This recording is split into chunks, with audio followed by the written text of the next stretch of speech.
পুলিশকে দুর্বল করে রেখে বাংলার মাননীয় তথা বাংলার পুলিশ মন্ত্রী কি ধরনের রাজনীতি করতে চান?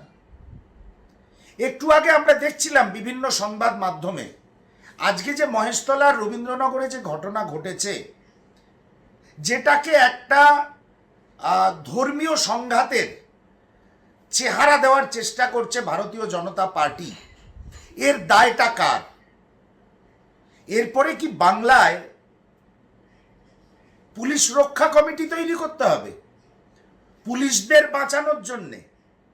কেন বাংলার পুলিশ মন্ত্রী এইভাবে পুলিশ প্রশাসনকে দুর্বল করে রেখেছেন? আমরা ভাবছি ধর্মীয় সংঘাত, আমরা ভাবছি ধর্মীয় হানাহানি, কিন্তু আমরা কেউ বুঝতে পারছি না বাংলার মাননীয়া প্রকারান্তরে এই ধরনের ঘটনাকে এবং এই ধরনের ঘটনাতে পুলিশকে নিষ্ক্রিয় করে রেখে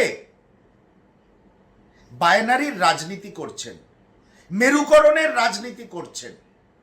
আজকে শুনলাম এবং দেখলাম বিভিন্ন সংবাদ মাধ্যমে বহু পুলিশ প্রশাসনের ভাইয়েরা আহত হয়েছেন, রক্তাক্ত হয়েছেন, আর ওদিকে এই ঘটনা ঘটানোর জন্যে ভারতীয় জনতা পার্টি এবং তাদের স্বনামধন্য কোট আনকোট বিরোধী দলনেতা ধর্মীয় মেরুকরণ শুরু করে দিয়েছেন।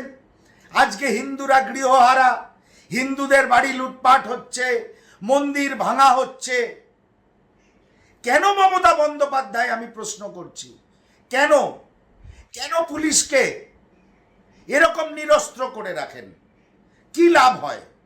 আপনার লাভ হয়, আমরা জানি আপনার লাভ হয়, আর ভারতীয় জনতা পার্টির লাভ হয়। সুপরিকল্পিতভাবে এই যে ধর্মীয় মেরুকরণ আপনারা করছেন, মানুষের জীবন জীবিকা, মাথার ছাদ, ধর্মীয় স্থান ধ্বংস করে, এর পাপ মমতা বন্দ্যোপাধ্যায়কে একদিন নিতে হবে। 2026-এর বিধানসভা নির্বাচনের দিকে তাকিয়ে মমতা বন্দ্যোপাধ্যায় তার পুলিশকে নিষ্ক্রিয় করে রেখেছেন।